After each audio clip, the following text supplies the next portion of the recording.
the lovely introduction. I am Dr. Kristen Ochs, like she said, and I do commit to providing a safe space for members of the LGBTQ and BIPOC communities. And then I do have a medically fragile kiddo. If anybody's ever heard of epidermolysis bullosa, that is my daughter, and is in my family. You can find me on Instagram, Facebook, and then that's my email. And I'll bring up another slide at the end with those. If at the end of my lecture you still want to get connected. Okay, so I'm also on the board at FoodLink. Has anybody ever heard of FoodLink? So this is our cute little photo shoot we did this year, but get connected. So our website there, and then our Instagram and our Facebook are all there for you. So FoodLink is a food bank of Tulare County. So if you're not familiar with it, it's a really wonderful resource to provide food with dignity to members of the community that need it. It's also a really great space for volunteer opportunities. If your business has something that needs to, get some volunteer hours in, or you're looking for some community service hours for your employees, this is a really wonderful place. So you can find volunteer opportunities there on the website. And Saturday was our big fundraiser, and if there is a karaoke night, I will sing. So we raised an extra $600 for me to sing with the band. It was super fun. And I will be posting that on my Instagram if you want to check it out. It's not there yet. I haven't had time. What's your go-to song? Well, I have so many go-to songs, but on Saturday I sang the Cranberries' Zombie. And I lost my voice because I didn't warm up at all, and I went out there and rocked it like I was a rock star, and I'm not a rock star. So if you're wondering where you recognize this face from, you might have seen me on ABC 30. I am lucky enough to be hosted on there frequently on Live at 3 to talk about all things wellness. So, see you there. All right, enough about me. Let's get on to our presentation. Okay, so say I hand you the keys to this car. Does anybody know what this car is? 56 Corvette. 56 Corvette. All right, so I hand you the keys to this car. It's yours forever. What are you going to do with it? Hide it away. You're going to hide it away. Yeah. You're going to make sure you wash it periodically. Otherwise, it's going to be hidden away. Nothing's going to come to it. This beautiful, beautiful car. Don't mess with it. Okay? Okay, now what if I hand you the car, but I hand you these conditions? This is the only car you have for your entire life. And you have to drive it every single day, everywhere you go, no exceptions. Now what do you do to it? Drive it. Check the oil. Yep. What else do you do to it? Under regular maintenance, yep. So we do oil changes, we check the tires, right? There's a lot of things that you do to a car that you're gonna drive every single day that's different than when you're gonna hide away in the garage and only show to your friends when you've had a couple drinks, right? Okay, so in case anybody hasn't jumped to the conclusion yet, you only get one car. It's you. You're the car. Okay? When you are born, you are given a beautiful vessel, and that vessel has to carry you through your entire lifetime. Alright? So what do we do about it?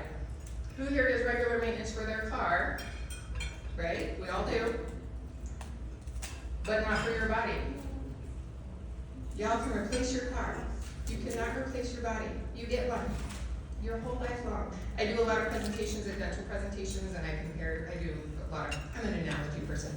So I'm like, you guys brush and floss your teeth, and those are replaceable. We figured out dentures, we figured out implants. Like, you don't have a replaceable body. The rest of you is not replaceable, okay? So this is where wellness comes into play, and that's kind of what we're talking about today. So the wellness industry is a huge $6.8 trillion global industry. It is bigger than big pharma at this point. Superfoods, biohacking, cleanses, supplements, cold plunges, red light, grounding, saunas, vibrations. You get the idea. Morning steps, 47 steps. Bedtime routines, 185 steps. Whoa. Who here gets overwhelmed with wellness? When did it get so complicated? Disclaimer. I am not knocking any of these things. I own a sauna, I own a vibration plate, I do some of these things, okay? What the problem is that we can't sustain it. It's too much. You have too much input, you have too many suggestions, you have too many hacks that we're trying to do, and then it's become a full-time job, right? And then when we don't do it, we feel like we're failing, so then we just don't do it, right? Who here doesn't work out because you don't have an hour? Yeah, you don't need an hour. We'll talk about that later. All right, what if wellness could be simple? Not easy, but simple. another slide to ground home how overwhelming wellness can be. There is so much information out there, and so many things, and so many suggestions, and things that we're supposed to do to be well, right? And then don't forget to smile, be present for your kids and your spouse, be amazing at your job, and keep your mental health in order, and get 8 hours of sleep. It's fine. Okay. We get an information overload from our entire life, right? So we consume more information in one day than our parents got in a week, than our grandparents got in a month, and then our ancestors just 3 generations back got in an entire lifetime. Okay? You wake up, you go sit on the toilet, you pull out your phone, and you start scrolling immediately. You get information, okay? You go sit at the breakfast table, you get information. You drive in your car, you listen to the radio, you get more information. You go to your desk, you have 100,000 emails in your inbox, you get more information. Your phone goes out, you get more information. Constant alerts, breaking news cycles, influencers, wellness tips, lifestyle hacks, parenting tips. We were not designed for this, okay? Your body is not meant to get that. What does this do to your nervous system? So this elevates your stress hormones.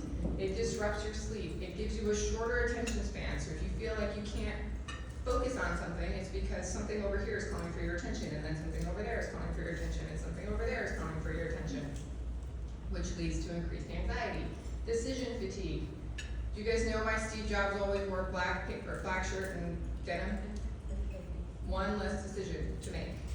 He had so many other decisions to make. He wore a uniform, okay? And then that can lead to physical tension. Your body does not know the difference between a tiger chasing you and your phone going off. You are in that level of stress all the time. And we're not meant to be that way, okay? Okay, so everybody take a deep breath. That was a lot of information. Let's make it simple. These are the simple things that we can do. And they don't require any tools, they don't require any fancy equipment, they don't require anything. You don't need anybody yelling at you, you don't need anybody giving you hacks for how to do these. I'm gonna give you some simple tips. You're welcome to follow them. We have a lot of slides.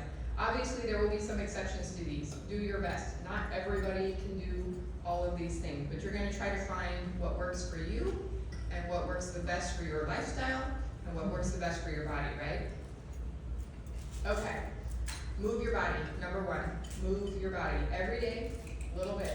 Not optimized training protocols. You don't have to put on a cute little sports bra and booty shorts and do it in front of your camera for Instagram, okay? This is not the perfect workout. This is just moving your body. Park a little further away. Walk. Do some stretches. While you've got the coffee going, put on your favorite song and dance in the kitchen. Like, do something to move your body. It doesn't have to be insane, okay? Take the stairs. 5 minutes a day is better than 0 minutes a day, okay? And this is not, oh, next slide, sorry. Walking 20 to 30 minutes a day reduces cardiovascular disease, reduces the risk of dementia, improves your mood, and reduces anxiety, supports healthy blood sugars, clears your head. Anybody in a bad mood? Go for a quick walk around the block. It'll make it so much better. You have to fire somebody, go walk around the block first, and you'll be much better at it. Sorry. It costs nothing. It's free. You just go walk. You don't need a fancy equipment. You don't need a Peloton with a trainer on there telling you how to do it. This is not anti-Peloton. If you have a Peloton, use it. You spend a lot of money on it, right? But if you don't, go outside and walk.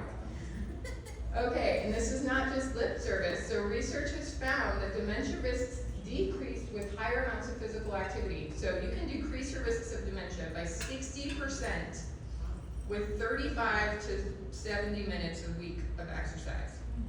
Okay? 35 minutes a day is 35 minutes a week is 5 minutes a day, right?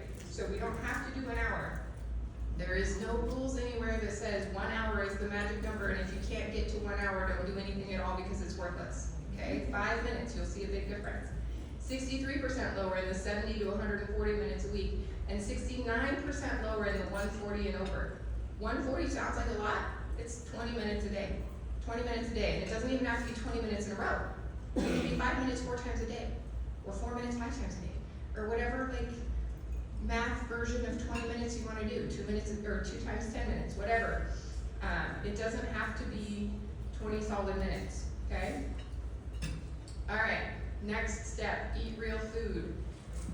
Anytime you go anywhere, even the bookstore, in the nutrition section, you have eat for your blood type, keto, paleo, carnivore, vegan, count your macros. There's so many things that it makes it look like eating is an impossible task to do, and anytime you try is going to be wrong, right? Just go back to the basics. Eat food. Eat real food. If your great-grandmother wouldn't recognize it, maybe reconsider, okay? So if she wouldn't recognize a Pop-Tart because they didn't exist back then, maybe don't eat a Pop-Tart because there's not a whole lot of nutritional value in there. But if you eat a strawberry for breakfast, that's what they pretend to use for the fillings inside top Pop-Tarts, right? And a piece of toast, then that's a whole food, and that's gonna be a whole lot easier for your body to process and a lot easier for your brain to think about, okay? The wellness culture loves to overcomplicate nutrition, but your body just wants real ingredients. And again, obviously there's some exceptions to these. There are people with real dietary issues and like food allergies and GI issues, okay? So don't go eat something you're allergic to and then say, well, Dr. Ochs told me to eat real food. Use your brain on that one. But just healthy fats, proteins, fruits and veggies, and then water. Who here drinks enough water every day? Your body is mostly water, right? So I ask my patients frequently, have you been drinking your water? Yeah. Okay, how much water do you get? Well, I drink like 1 water bottle a day. I was like, okay, well, how big is your water bottle? And they're like, it's one of those like 20-ounce ones. I was like, okay, well, you need like 4, maybe 5 of those. So 1 water bottle is not enough. Everybody take a sip really quick while we're talking about it. Okay, moderation in all things. Too much of anything is a bad thing. You can have too much water, okay? You can have too much exercise. You can have too much water and exercise in one time and then you'll end up in the hospital. Like, there's too much of a good thing is a bad thing. Too much of a bad thing is definitely a bad thing, okay? You only get 1 carb. Your whole life long, you get 1 carb. So you have to treat it nicely. You have to give it the things that will fuel it, right? You're not gonna take your 56 Corvette and put diesel in it, right? Yeah, don't do that. Your car will die. So you want to remember that you have to give your car the fuel that it needs to get you through to the end of life, right? But at the same time, you balance that with, I only get 1 pass through this life, so you want to enjoy it, right? If putting the proper gas in your car makes you miserably sad, then eat a cookie. Enjoy the pasta, but like a cookie, not a whole dozen cookies. And then binge watch TV. I just told you you should, move your body more. But if what is going to make your life better is going to be binge watching some TV, do it. Make it something happy, like Ted Lasso. Okay, but all things in moderation. Okay, breathing properly. Most of us breathe wrong. If you sit and you pay attention to your body and how it moves when you're breathing, what do you notice? Do we kind of feel it like upper back, chest a little bit, right? Okay, so your body should be breathing from your belly.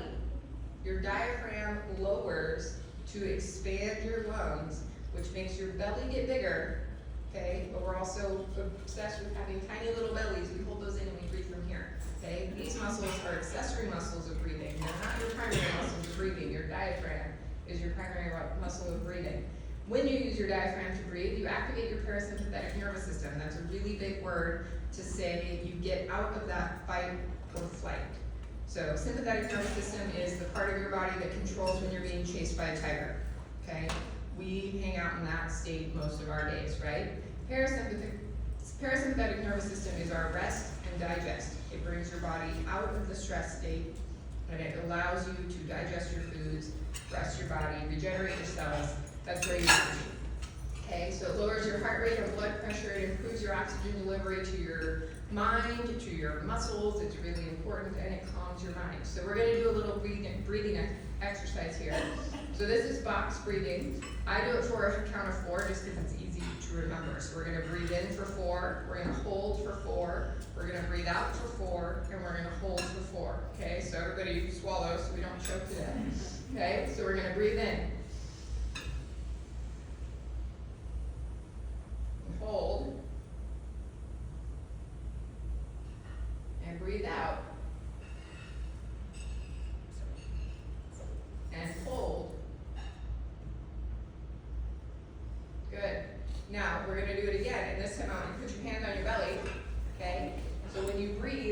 belly hand to expand, okay? So you're gonna breathe into your belly for 4, and try not to let your chest hand move. And hold it there. And then exhale for 4, and your belly hand is gonna come back down, okay? And hold for 4. So you can pick this up at any time during your day. If you're feeling stressed, you've got a rough phone call to make, you have a hard meeting you need to do, take a few rounds of box breathing. It completely changes your brain chemistry. It's amazing. Okay, the breath-body connection. So when you breathe well, your heart doesn't have to work too hard. Your brain receives optimal oxygen. Your muscles recover faster. Your stress response calms down, and you sleep more deeply. Okay, grounding. So this one is a little bit trendy right now, which makes it seem like a silly one, but this is like a legit thing. So right now you can buy grounding shoes, you can buy grounding sheets, you can buy grounding mats, you can buy all sorts of things for grounding. You don't need them, you have a yard, okay? Take your shoes off and go stand in your yard. Direct physical contact with the earth. This is like even better at the beach. So why does everybody say the beach is medicine? Right? Because we go put our feet in the sand, we've got the salt water, we've got ionic exchange between the sand and the water and our body. Our body is all energy, okay? So we get that exchange with the sand and the water, it's all increased there. Here we have perfect weather to go outside and stand for 15 minutes. It reduces inflammation, it improves your sleep, it decreases your stress, and it helps to stabilize your cortisol rhythm. So your cortisol fluctuates throughout the day, and sometimes it's higher and sometimes it's lower.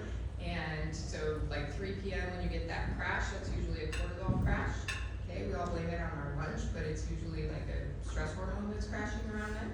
Okay, so this helps to make it so you have a more stable rhythm, you feel more energized throughout the day, and you're able to sleep at night, and you're not up with a cortisol rush in the middle of the night. So 15 minutes outside, shoes off. That's it. It's very easy to do. 15 minutes. Yep. Okay. Put down your devices. The average person checks their phone more than 150 times per day. There are days that I am trying to have low screen time, and then at the end of the day I get my screen time report and it's like, you spent 9 hours on your phone today. I'm like, what? I saw patients, I know I did. But we have normalized being constantly accessible, constantly connected. We're constantly on our phone or our computer, and therefore we've lost the ability to be present in our life, okay? We are always reading the news or something that is not pertaining to this current moment, right?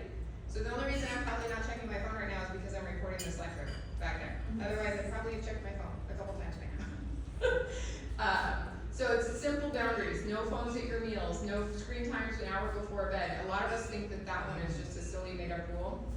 We're gonna talk about that one a little bit more too. And then leaving your phone in another room while you sleep. So I remember when I was in my 20s, I complained to my uncle about how I had friends that would drunk dial me at like 3 o'clock in the morning. He's like, why are you sleeping with your phone on? I was like, in case there's an emergency. He's like, what do you think we did when I was a kid if there was an emergency? Like, we didn't know about it for a long time. There was no such thing as an emergency. I was like, well, what if somebody calls me and they need me at 2 o'clock in the morning? He's like, nobody needs you at 2 o'clock in the morning. They can call 911. I was like, okay. So that was when I started sleeping with my phone on Do Not Disturb. So if you call me in the middle of the night, I will not know. Because there is no such thing as a middle of the night emergency for a chiropractor. Obviously, with Do Not Disturb, you can call twice. So it's like a super concerning thing to you.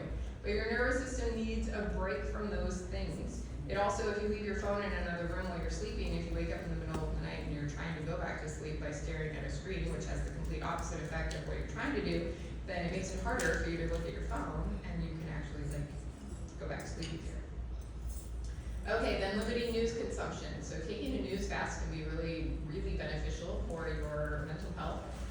But the news and social media is designed to trigger you. Fear, outrage, urgency, it keeps you watching, it keeps you tuning in, it keeps you engaged, it keeps you liking, it keeps you sharing, it keeps you commenting, and all of those things make more notifications on your phone because somebody liked your comments. You get that dopamine rush by getting those interactions on social media. Taking a break from it will make you feel so much better. Will reading or watching this make my actions change today, or does it just make me feel worse? Obviously, you have to be a little bit involved because you work in HR and you need to know what's happening in the world, just like I need to know what's happening in the world, but we can limit it as best as we can. Okay, so working with your circadian rhythm, your body has an internal clock. Morning light signals your body to wake up, it regulates your cortisol and melatonin, and it improves your mood and energy. Evening darkness triggers melatonin production and signals rest and recovery. So get sunlight in the morning, dim the lights at night. It's very easy. We all tend to leave our lights on super bright until we try to go to bed, and then your body's not ready to go to bed because it's been signaled by all the lights in your house that it's not time. Okay, same thing with like screen time. So your phone signals the same spots in your brain that it's light. Okay, so wearing blue blockers or something to help limit the screen time can be helpful, or just putting the screens away, TVs, things like that. Pro tip, combine your 15 minutes of grounding barefoot outside with your 15 minutes of morning sun, and it will do a whole lot of wonderful things for your mood and your circadian rhythm. Does anybody wear an aura in here? Like the aura ring? No? I'm the only one in this whole room. This is amazing. So the aura, as it tracks your cycles, it will tell you your like rhythm throughout the day. So I'm most active in the mid-mornings, and then my bedtime is between 8:30 and 9:30, according to my ring. That's my like ideal bedtime, based on my 5 a.m. wake-up time with my daughter. But yeah, so if you can follow your natural rhythms, it makes it easier to wake up. It makes it easier to go to sleep, because if you fight through your natural body's clock of wanting to go to bed, then you have a heart attack falling asleep. Okay. Obviously, I have to talk about chiropractic here because I'm a chiropractor. So, the brain and the spinal cord coordinate every function in your body. Every heartbeat, breath, movement, your digestion, your immunity, your healing, your reproduction, your thoughts, your emotions, your memories, your hormones, your sleep. You cannot do anything in your body without your brain being involved, right?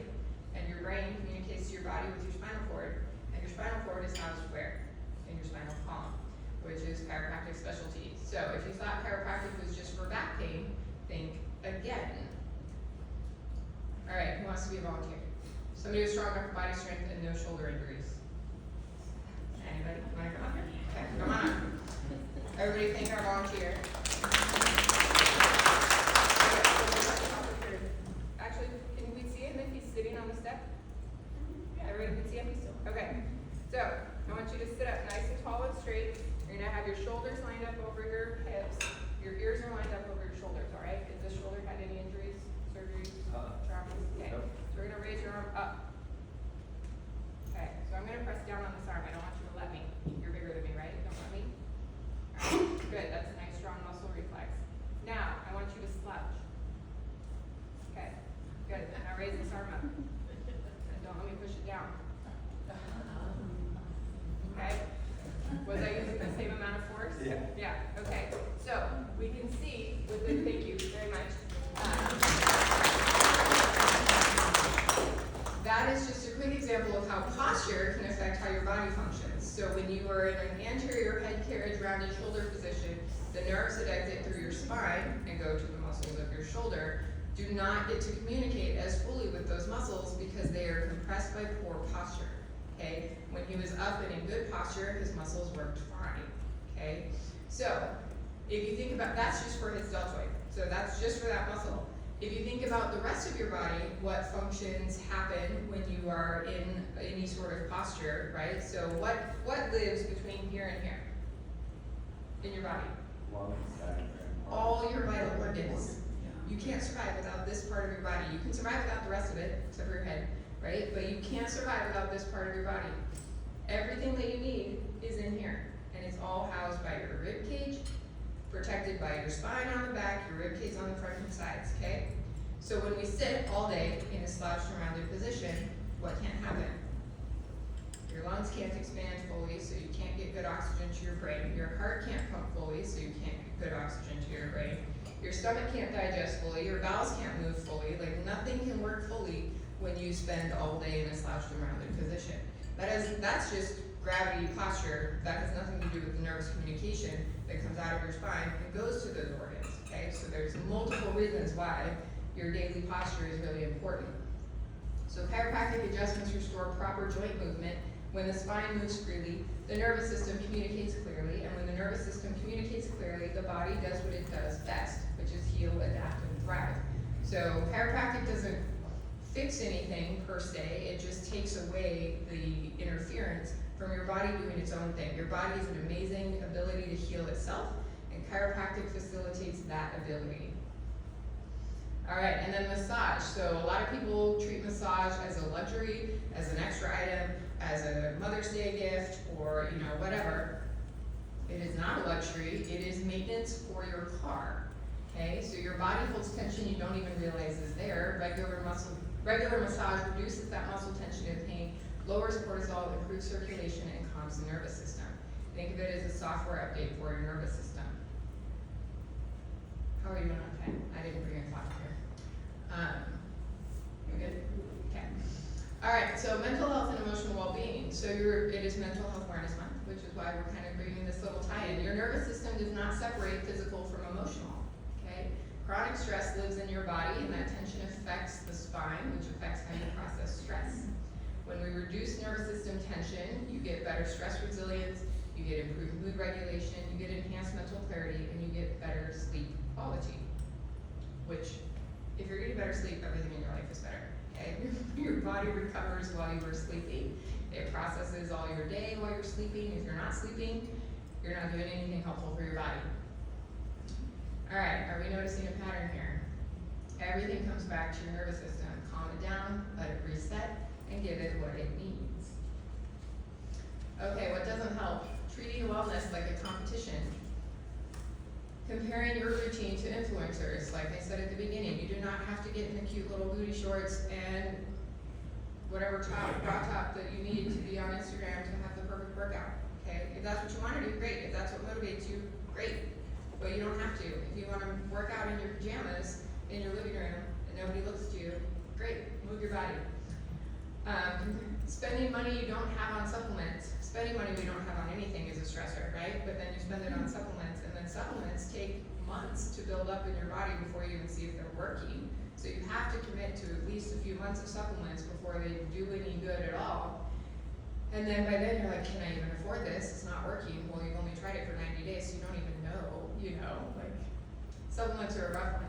All or nothing thinking. So that's I don't have 60 minutes, I'm not gonna work out today. Or I ate a cookie, so I'm not gonna, I'm gonna eat another cookie, or a whole box of cookies, or I'm gonna eat a whole box of cookies and not work out. Like, you can eat a cookie and you can work out. Both things can be true, right? And then guilt when you fall off.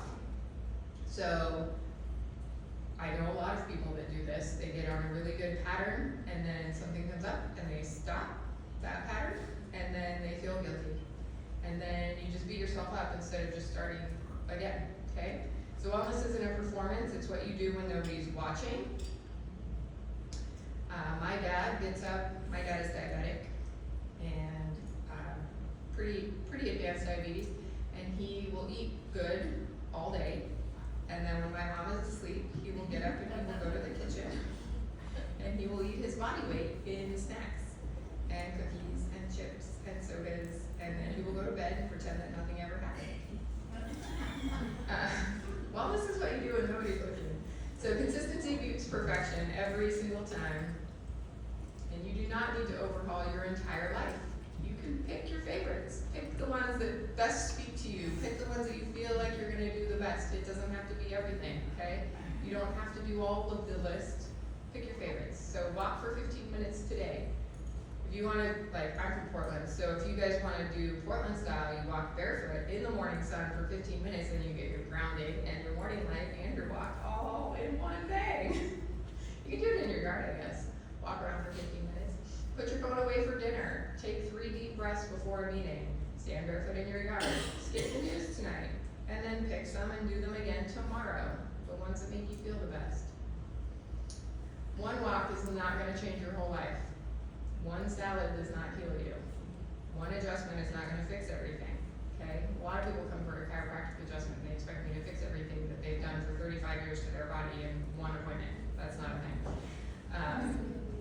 The small, repeated actions become habits, and then those habits become routines, and then routines become you. You are not building a perfect day. You are building a sustainable life. You are taking care of your car. Alright, some days you're gonna fall off, right? We all do it. Some days you don't feel good. Some days you're tired. Some days your kids kept you up all night and you just like can't even. You barely have it in you to work today. And you are gonna doom scroll and you're gonna watch TV and you're gonna do nothing. That's okay. It's all good. Okay, you're human. The goal is not perfection. The goal is just to keep coming back and starting over. Okay, permission from me to simplify.